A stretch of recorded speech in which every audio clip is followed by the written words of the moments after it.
Assalamualaikum warahmatullahi wabarakatuh. Kembali lagi di Ruang Hukum, Informasi dan Edukasi. Kawan-kawan, pada kesempatan ini saya bersama Mbak Mutia Rahmatia MPD selaku seorang apa ya Mbak? Saya adalah seorang pengajar ya. Pengajar, jadi pengajar yang ada di Universitas Muhammadiyah Kota Bumi. Jadi konsentrasi Mbak Mutia ini disiplinnya English Department seperti itu. Tapi home base-nya ada di PBSI, Pendidikan Bahasa dan Sastra Indonesia. Mbak Mut, benar ya namanya Mutia Rahmatia ya, seperti itu ya? Mutia Rahmatia. Mutia Rahmatia. Mbak Mut, kalau boleh tahu Mbak Mut, kemarin S1 dan S2-nya di mana Mbak Mut? Ya, saya kebetulan S1-nya itu di Universitas Lampung. Ya, lalu S2-nya saya di Universitas Sriwijaya. Oke, dari Lampung ke Palembang. Langsung ngajar atau gimana Mbak Mut kemarin? Kebetulan nggak langsung aja ya, karena saya kan di Unpro baru semester ini juga. Nah, jadi sebelumnya saya itu saya pernah menjadi penggiat budaya itu di bawah Kementerian Pendidikan. Juga Mbak Mut ini kayaknya suka kalau di bidang seni ya, betul Mbak ya? Betul. Saya nggak tahu Mutia Rahmatia yang mana, yang ini apa yang mana gitu. Bener ya? Benar. Saya juga berkecimpung di dunia kesenian dan budayaan. Terus juga waktu itu Mbak di Lampung Utara pernah ikut ya event-event ajang-ajang, misalkan Mengana, seperti itu, bener ya? Mengana tahun 2012. 2012. Lama juga 2012 ya. Sekarang sudah 2022. Mbak Mut sudah menikah nih Mbak Mut? Alhamdulillah sudah. Anak saya sudah 2. Alhamdulillah, banyak berarti Mbak Mut sudah ya. Banyak. Oke Mbak Mut, kembali lagi Mbak Mut, ya kan? Jadi di Unpro sebagai dosen muda ya yang ada di PBSI. Kalau boleh tahu Mbak Mut, mata kuliah atau dosen pengampu mata kuliah apa nih Mbak Mut? Saya kebetulan ditempatkan di Pendidikan Bahasa dan Sastra Indonesia ya, walaupun background pendidikan saya itu adalah bahasa Inggris, tapi kenapa saya ditempatkan di Pendidikan Bahasa dan Sastra Indonesia itu karena saya akan mengampu mata kuliah BIPA. Mata kuliah BIPA gitu? Iya, mata kuliah BIPA yang ada di Universitas Muhammadiyah Kota Bumi. Siap, mungkin yang nonton ini bingung atau belum tahu BIPA itu apa Mbak Mut? Oke, saya jelaskan sedikit ya. Siap Mbak Mut. BIPA itu adalah bahasa Indonesia bagi penutur asing. Ya, jadi itu adalah salah satu program pemerintah ya di bawah Kemendikbud. Itu adalah menginternasionalisasikan bahasa Indonesia. Mungkin tadi ada kawan-kawan di sini masih yang belum ngerti Mbak tentang penutur asing itu yang seperti apa? Apa yang prodi bahasa Indonesia udah ngerti bahasa Indonesia ya kan? Diajarin lagi bahasa Indonesia atau kayak mana Mbak? Tidak, jadi untuk di program studi bahasa dan sastra Indonesia sendiri kita itu ada mata kuliah BIPA itu untuk membentuk pengajar-pengajar BIPA seperti itu. Jadi kita mengajarkan bagaimana menjadi seorang pengajar BIPA. Apa itu BIPA dulu pertama ya? Apa itu BIPA? Ya, kita kenalkan dulu kepada mahasiswa-mahasiswa, lalu kita akan mengenalkan rancangan pembelajaran BIPA, bagaimana menjadi pengajar BIPA yang baik seperti itu. Karena nanti yang akan kita ajar itu bukan orang-orang Indonesia, tetapi adalah orang-orang asing. Bagaimana kita menjadi representasi Indonesia di luar negeri atau ketika kita mengajar BIPA bagi mahasiswa asing atau warga-warga asing. Berarti tadi pengajar BIPA ini pilihan harus pinter bahasa Inggris berarti ya? Ya memang salah satu keharusannya adalah pengajar BIPA harus menguasai bahasa asing, memahami bahasa Indonesia karena yang diajarkan adalah bahasa Indonesia ya, lalu mengerti kebudayaan Indonesia. Akan lebih bagus lagi jika kita adalah seorang praktisi budaya atau seni. Karena yang kita ajarkan itu ya. Karena yang kita ajarkan bukan hanya bahasa Indonesia, tetapi juga budaya-budaya Indonesia. Jadi ketika saya jadi pengajar BIPA, saya tidak hanya mengajarkan bahasa Indonesia, tidak hanya mengajarkan bahasa budaya Lampung, tapi saya dituntut untuk mengetahui budaya-budaya Indonesia dan mengaplikasikannya dalam pengajaran. Jadi terkait masalah kearifan lokal yang ada IED, kalau dulu IED yang disempurnakan ya. Iya, sekarang juga IED tapi versi 5. Apa versi 5 itu Mbak? Itu yang sudah turunan tadinya kan yang baku, bahasa baku. Jadi sudah yang paling terbaru itu yang versi 5. Versi 5 sekarang ini. Mbak Mut, lanjut lagi Mbak Mut. Ya kan? Jadi tadi setelah lulus dari Unstri ya kan, aktif kemana-mana banyak tadi ya kan, terus menjadi pengajar BIPA ya. Ya, sampai akhirnya menjadi pengajar BIPA. Siap. Nah, sekarang di UMKO ya kan menjadi dosen muda yang ada di PBSI, Pendidikan Bahasa dan Sastra Indonesia. Mata kuliah selain BIPA Pak, ada yang diampu lagi? Ada. Apa itu? Semester ini kebetulan saya mengampu mata kuliah sastra Lampung. Sastra Lampung. Sastra Lampung berarti harus bisa ngomong bahasa Lampung nih Mbak. Iya, harus kita kita harus tahu jenis-jenis sastra Lampung. Lalu kita nanti kedepannya saya inginnya nanti mahasiswa saya bisa menghasilkan karya-karya sastra Lampung. Terus aktivitas lain Mbak Mut ya kan? Pengajar BIPA, ya kan, lecture di UMKO. Nah, terus yang terkait seni-seni masih aktif sampai sekarang apa gimana? Masih sampai sekarang. Ada wadahnya itu? Ada. Apa itu Mbak? Itu kita ada komunitas di Bandar Lampung kebetulan karena kan saya dari Bandar Lampung ya sini. Itu kita ada komunitas kita namanya komunitas Berkat Yakin. Berkat Yakin namanya. Ya, Berkat Yakin, komunitas Berkat Yakin ya namanya.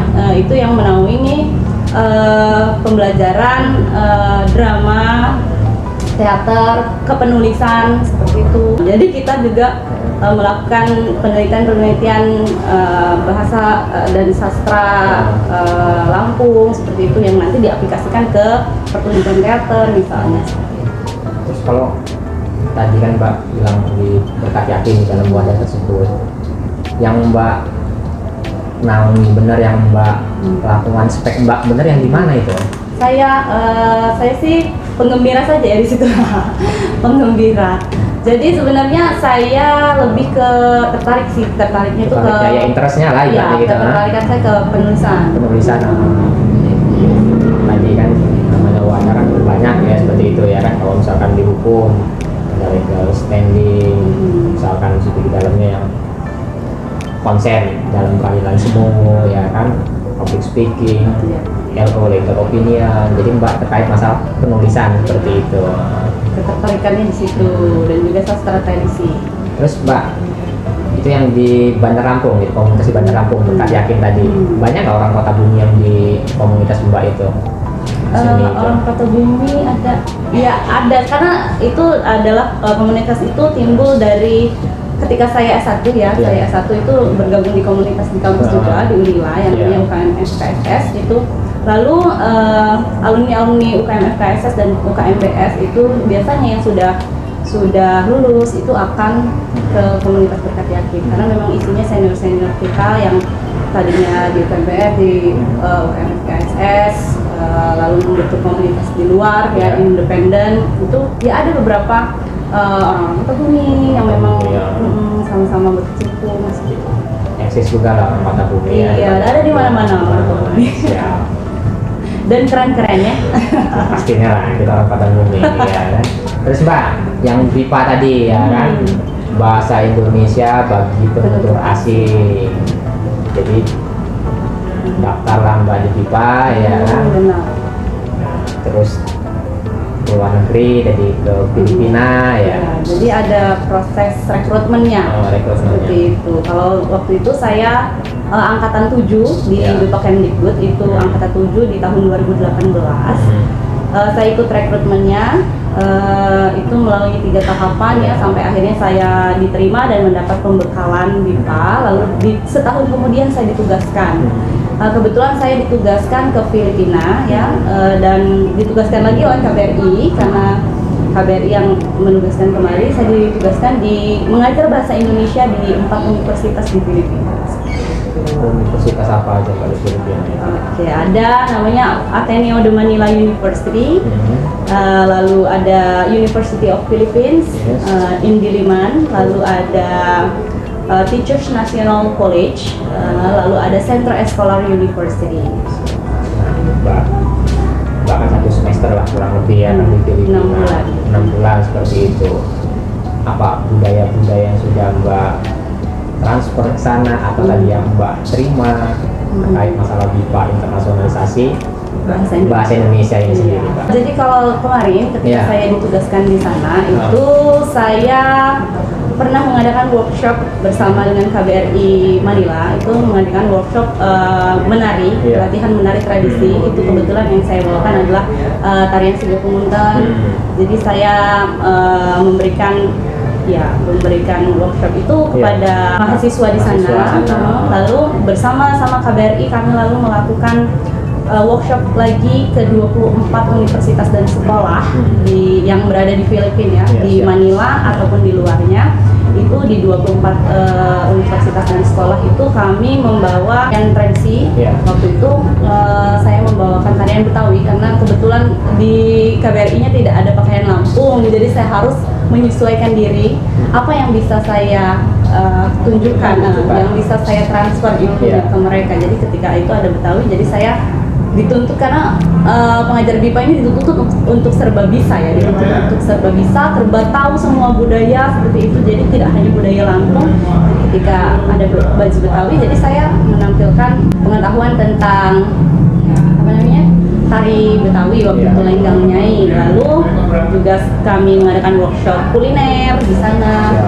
Lalu juga workshop membatik. Mbak Mut sebagai pengajar BIPA bukan hanya bahasa Indonesia saja, tapi tadi budaya budaya Indonesia yang pasti ya, kearifan lokal yang ada di Indonesia ini yang dipertunjukkan, ditampilkan juga. Berarti tadi BIPA bahasa Indonesia bagi penutur asing sudah ibaratnya mengimplementasikan konstitusi yang ada, kan Sumpah Pemuda ya. Iya, benar. Tadi sebagai pengajar BIPA memang sekarang di seluruh atau di semua perguruan tinggi untuk prodi bahasa Indonesia ada mata kuliah BIPA ya? Seharusnya diwajibkan untuk ada, karena kan program seharusnya tidak hanya di program bahasa dan sastra Indonesia, program studi bahasa dan sastra Indonesia. Karena BIPA itu bukan hanya milik program studi bahasa dan sastra Indonesia, tapi milik siapa saja yang bisa dan mau menjadi garda terdepan untuk menginternasionalisasikan bahasa Indonesia. Bisa menjadi milik program studi bahasa Inggris, ya, karena kan memang dibutuhkan kemampuan bahasa Inggris juga di situ ya, bahasa asing. Lalu bisa juga bahasa-bahasa lain, misalnya lulusan-lulusan sastra Prancis atau pendidikan bahasa Prancis itu juga bisa menjadi pengajar BIPA, asal dia memang sesuai ya, memenuhi syarat seperti itu. Oke, siap. Terus Mbak di Umko sendiri ya kan, mahasiswinya ketika Mbak mengajarkan ya kan terkait mata kuliah BIPA tersebut, responnya terus dari mahasiswa-mahasiswa seperti apa Mbak? Kalau kebetulan kemarin kita baru sosialisasi ya, sosialisasi dulu apa itu BIPA, karena kebetulan BIPA itu akan ada di semester depan. Jadi kita sudah sosialisasi apa itu BIPA, bagaimana BIPA itu bisa terjadi di Indonesia, apa yang dibutuhkan untuk menjadi pengajar BIPA, bagaimana persyaratannya, itu kita sudah sosialisasikan, dan antusias mereka itu sangat-sangat baik, karena yang selama ini kan prodi bahasa Indonesia, lulusan bahasa Indonesia selalu dikatakan, maksudnya selalu dianggap enteng seperti itu. Kenapa orang bahasa Indonesia, kenapa harus memilih mengajar bahasa Indonesia lagi seperti itu? Muncul ibaratnya gitu ya. Iya, jadi kadang-kadang kan ada pemikiran masyarakat yang seperti itu.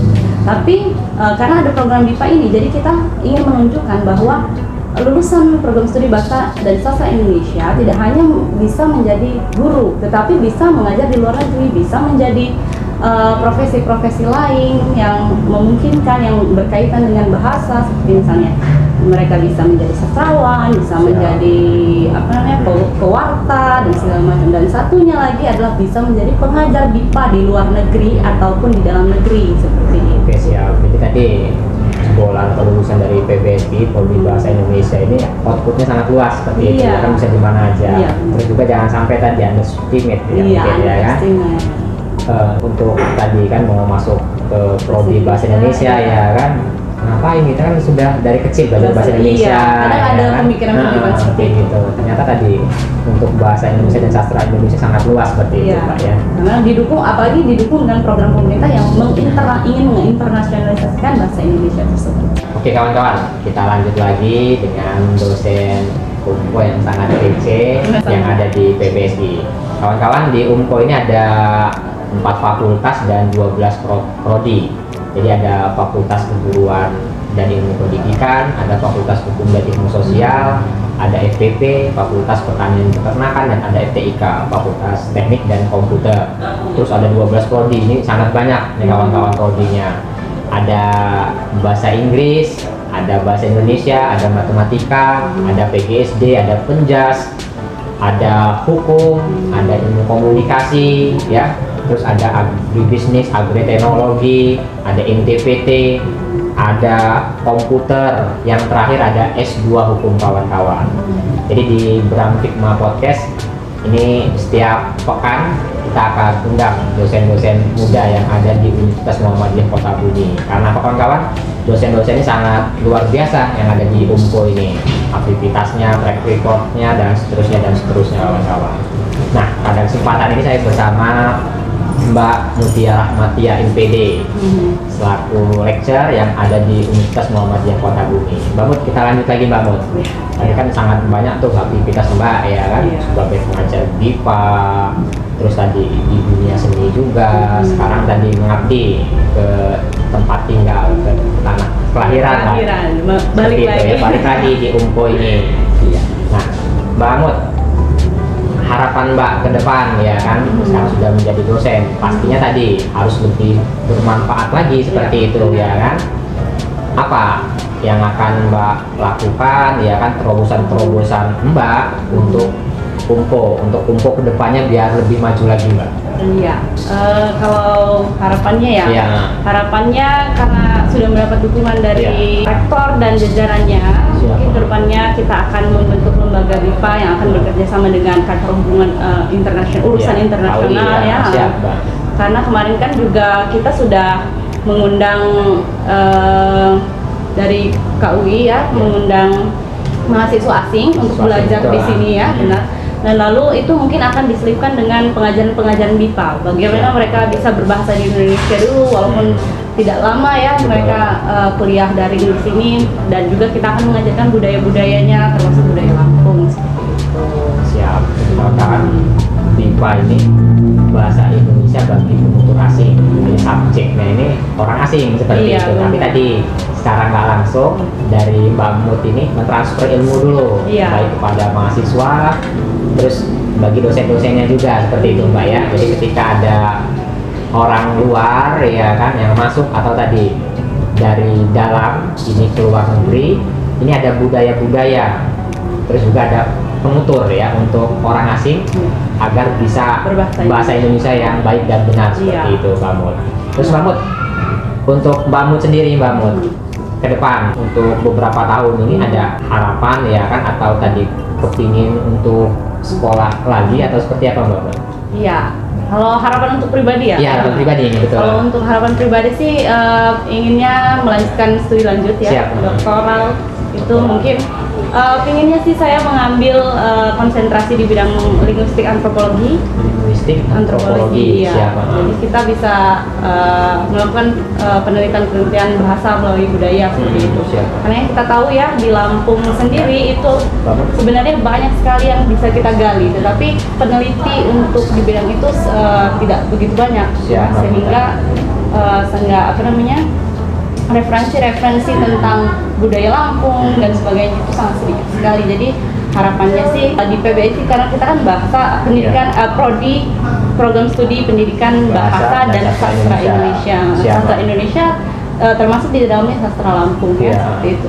Jadi harapannya saya ingin melanjutkan studi lanjut doktoral di bidang linguistik antropologi, jika memungkinkan. Pinginnya sih di Belanda, karena yang kita tahu ya di Belanda itu kita ada naskah-naskah Lampung yang masih tersimpan. Jadi itu Mbak ya cita-citanya ya. Mohon didoakan semuanya. Siap Mbak Mut. Terus Mbak Mut, sebelum bincang-bincang ini kita tutup Mbak Mut, ada yang mau disampaikan nggak Mut untuk kemajuan baik dari universitas sendiri ataupun di luar seperti itu untuk BIPA-nya?